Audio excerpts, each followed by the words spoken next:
Hi, my name is Gray Lovelace with Technically Speaking with Source Allies, and today we are going to learn about some fun things called agentic workflows in generative AI. We've had a few other videos on like prompt engineering and on retrieval augmented generation, which is a great one. You should go check that out if you haven't already, because this builds on it a little bit. But yeah, you've probably heard all of the cool kids talking about agentic workflows in generative AI. Sometimes it's also called function calling. Sometimes it's also called tools. And lots of different platforms have implemented it in slightly different ways. And really, function calling and tools are a mechanism by which we can enable agentic workflows. So yeah, let's just go ahead and dive in and figure out, what am I even talking about here? How does this compare to some other ideas we've maybe already covered in the past? And let's look at some code examples of kind of really bare bones doing this, because like I said, some tools have it integrated a little bit better, but some tools don't, and we want to be able to take advantage of this pattern when we think it's going to be useful. So yeah, let's dig in. First thing that you're going to see here is a couple of very rough high-level diagrams that I've made. So like I said, we've talked about retrieval augmented generation before, and let's revisit kind of what that looks like. So in this case, we have our RAG workflow, and we have an actor, or we have a person, or you, it could be you, who's going to ask a question of your application that you've built. And when your app receives that question, it's going to go fetch what it thinks might be relevant data from a few different places. One maybe is a vector store, which is kind of a traditional retrieval augmented generation workflow, and then maybe some kind of relevant API that contains information that you might care about. But the key is your app is making that call, and your app is usually always making that call. So it's saying, hey,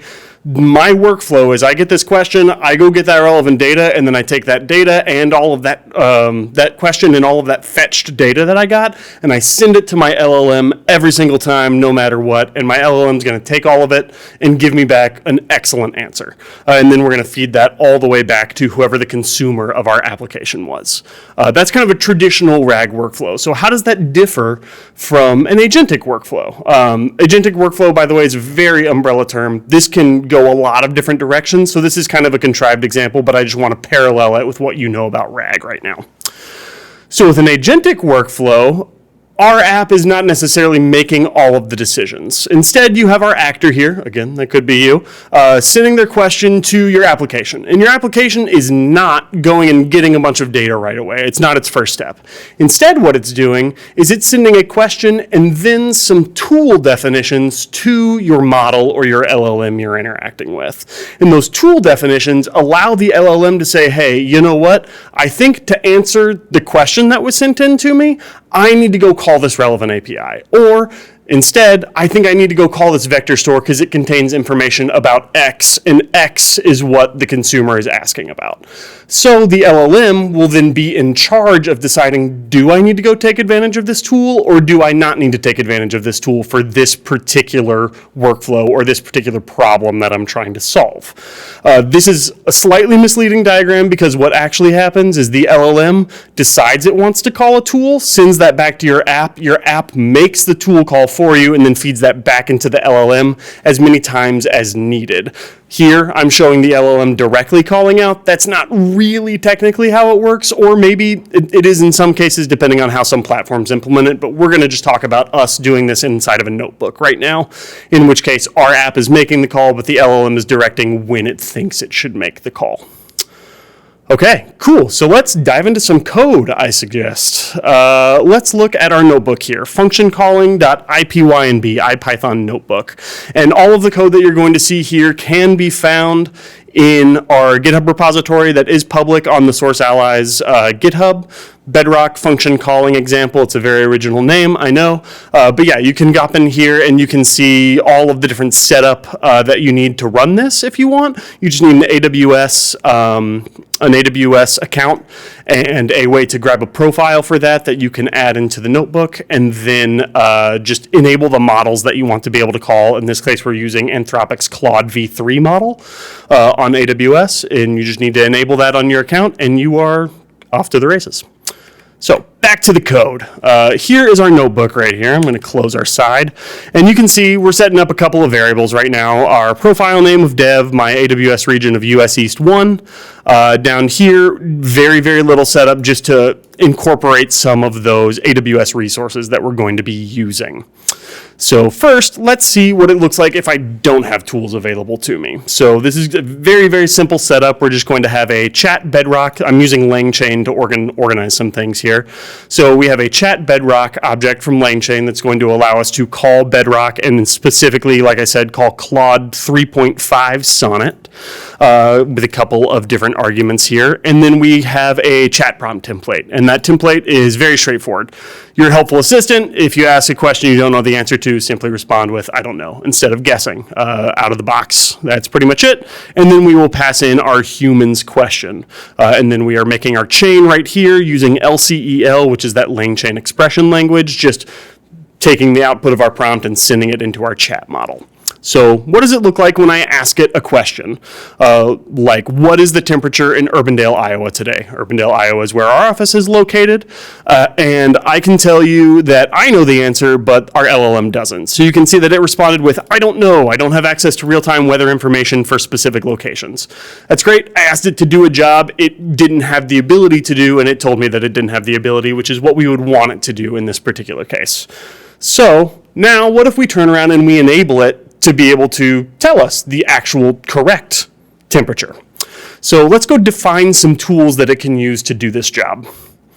First things first, we have a get temperature function in Python. Very, very simple. You just send in a city and a state string, and then normally we would probably call out to some pre-existing API, or we would do something else to get the real version of this information.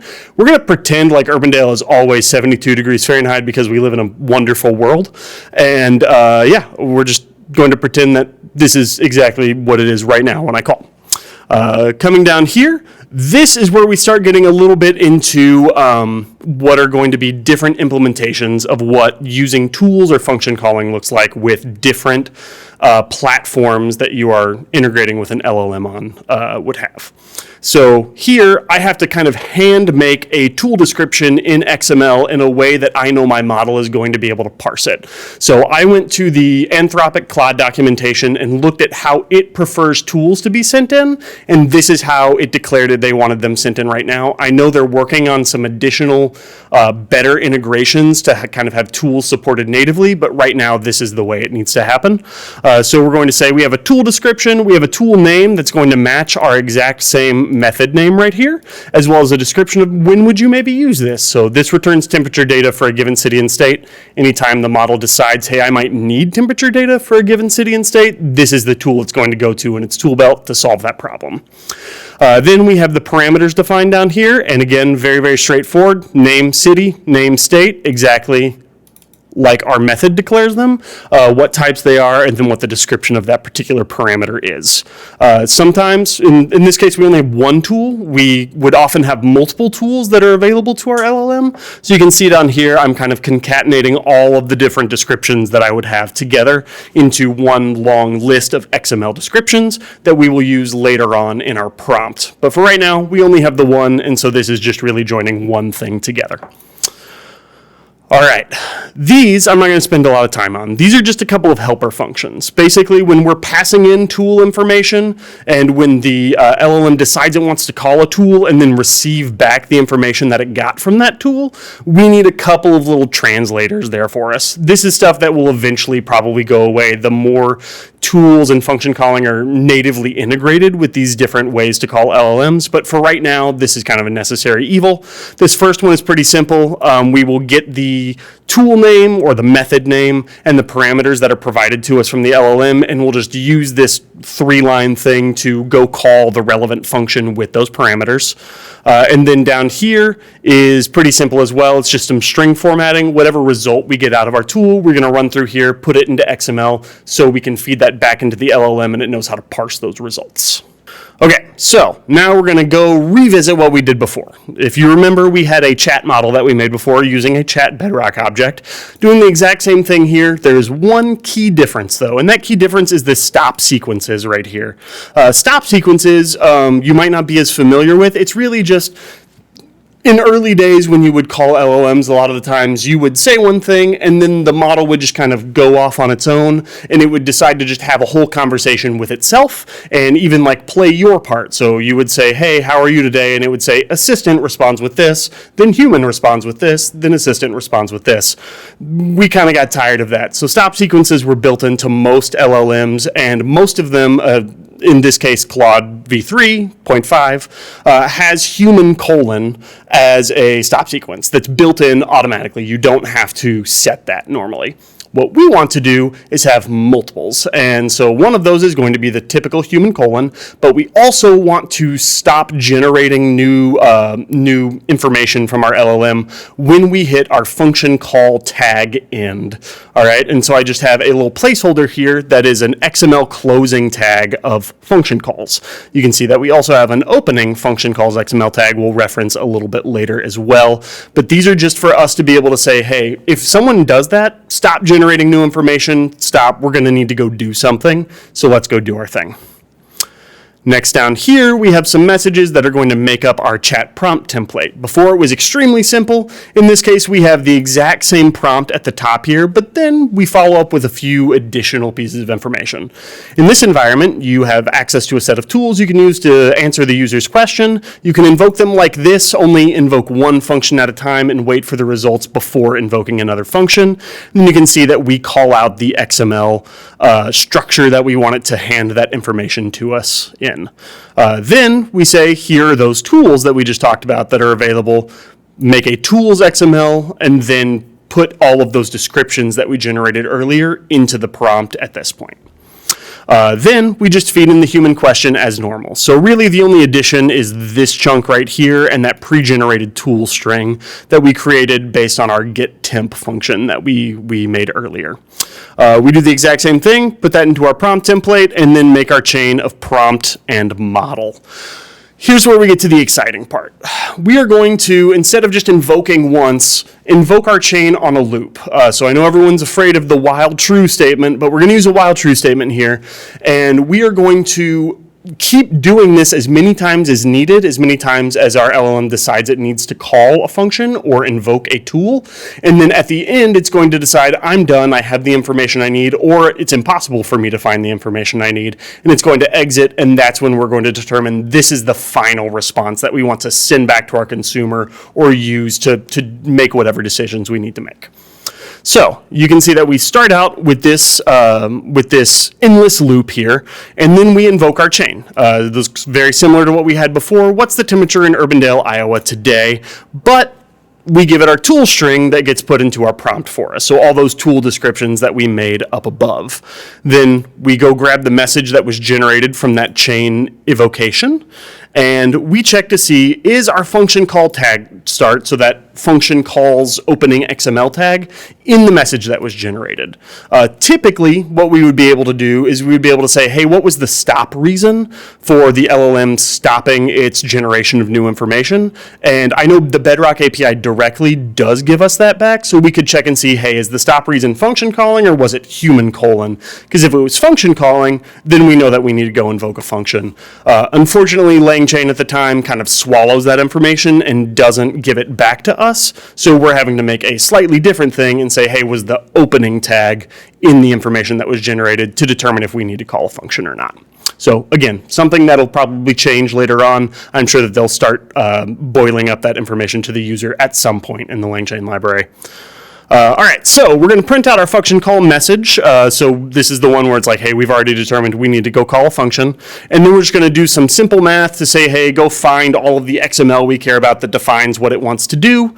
Then we're going to parse that from XML to a Python dictionary, and then just take all of that information and call our little helper functions that say, hey, it said it wanted to call this method with these parameters. Great, go call that method with these parameters, and there is our answer that we're going to get back. As soon as we get that answer, we just format it using our other helper method we made before. We're going to turn it into XML so the model can kind of understand it a little bit better. We're going to print that out just so everyone can see what it is. And then we're going to continue the conversation with that infinite loop that we have right now. We'll just remake our prompt from our new set of messages. So we have all of our old messages we made before, plus our response that was given to us from the model, the one that was asking for the function call. And then we have a human message here of our formatted answer that we got back from the function call. Again, this is something that might change in the future. For certain models, you have to respond assistant human, or it's going to break. Other ones, this would expect to be a tool answer instead, or maybe it would expect a system answer to come in instead of a human. But for Claude, we need to send in human right here, otherwise it will fail. It's kind of validation before it gives us back a response. Once we've concatenated all of those messages together with our function call and our function call answer, we reestablish our chain and then pop back up to the top of the loop and we will invoke again. In this particular case, it really only needs to call one tool, so it's going to go call our fake get temperature tool, get that information injected in, and then decide I have enough information to be able to tell you the answer to your question now. So we will regenerate our message. We will not go into this if statement because our end will be a human colon stop instead of our function calling end. And then we will just print out what our final answer is and break. So what did that look like the last time I ran this? You can see here that we got a function call message out that said, to answer your question about temperature in Urbandale, Iowa today, I will need to use the getTemp tool to retrieve. It says some other things, but what we really care about is the function calls XML here. You can see that stop reason actually doesn't even generate afterwards, so that's why we have to kind of look for invoke there. So right after function calls, we go grab this invoke. We see it wants to call the getTemp tool for Urbandale, Iowa as its city and state parameters. We go do that. You can even see that our method printed out, hey, this tool was called with the city of Urbandale and the state of Iowa. And then our tool response after we formatted it back into XML was function results, result. Here's our tool name. Here's the out that came out of that function call, 72 degrees Fahrenheit. And our final answer after we re-invoked the chain with that information is based on the information I've retrieved. The temperature in Urbandale, Iowa today is 72 degrees Fahrenheit. Whew, all right, that was a lot. So really, define your tools in Python, define strings that say, how can I call this, when would I want to call it, and give it to your LLM just like you would give that information to a friend if you had a useful API that you knew about. And you're like, hey, if you ever want to know the weather, go call this API, and here's the different things you need to send in. It's exactly what you're doing here, and then you're just taking that information in, going and doing things, and then continuing on a loop until you exit out of that loop with a final result. All right, so this is a pretty contrived example like I talked about before. What does a more mature example of an agentic workflow look like? Let's go take a look. Here is a pretty rough diagram that I made up earlier today that shows how an agentic workflow might be useful in a more mature setup. So here we have some kind of user, again, that could be you, or some kind of triggered process that's happening either on a schedule in the background or something that, like, a doc lands in a particular file and it triggers this process for us. Great. That's going to kick off your agentic app or your agentic workflow that's going to go. And in this particular case, our agentic workflow has access to like 4 different tools or lots of different useful tools. Let's start on the right here because these are a little easier to grok. We have a relevant data API, just kind of like we talked about in our earlier example. Get weather is our relevant data API that we just kind of looked at an example of. Or you have other tools that you can go use to fetch data. But here's what I want to call out is some people might be tempted to take this and RAG and all sorts of fun LLM tools, kind of combine them together into one big soup. And when you do that, it's going to be really, really hard to guarantee quality and to start generating like valuable metrics on how well your solution is able to perform at certain tasks. What I would recommend doing is making smaller task-specific or smaller like industry or knowledge-based specific RAG applications or fine-tuned applications if you're going down that route, or maybe even like just contextual prompt engineering applications like we have on this side over here. That way you can do all of your evaluations and quality engineering against those apps themselves to make sure they're experts in their field. And then your agentic app can just be a layer on top that can leverage all of the different really reliable and resilient tools that you've already built and guaranteed quality on. Now we can optionally call any one of those, or we can optionally not call any of them at all. Maybe I'm just saying hello. I don't need to go call a weather API if I'm saying hello, but in a RAG solution, a lot of times I would. Then, depending on what the outcome of all of those different data fetching operations might be, maybe you want to give an answer back to a consumer, which is what a lot of us are pretty used to down here. Or maybe you've decided, hey, based on this information, I need to go perform some kind of action on behalf of the user that's talking to me. Let's say that you are chatting with some kind of like automated bank system, and that bank system says, oh, hey, the user wants to cancel a check. I'll go call an API, get the check information, and then now that I've verified that this is the one that they want to cancel, I will go call this management API that allows me to cancel this check on behalf of the user. It becomes a very, very powerful tool that allows it to make a lot of decisions conditionally based on information that it's gathered from the user and from all of its different data sources that are available. But it's not rigid, and it gets to make a lot of decisions on its own. Yeah, very, very powerful tool. The only thing I would add is that when you're working with a powerful tool like this that gets to make more decisions on its own and have a little bit more agency and autonomy, you really want to make sure that you have a lot of observability and traceability with this kind of solution. So that is a great plug for another talk that we can give on another Technically Speaking of what does observability and traceability even look like in an LLM or generative AI environment. We have a lot of cool things that we can share there as well. This has been Gray Lovelace with Technically Speaking. Do you have something else that you want to know about, or maybe you're really interested in that observability and traceability stuff I was just talking about? Please comment down below, and yeah, we hope to see you next time. Thanks a lot.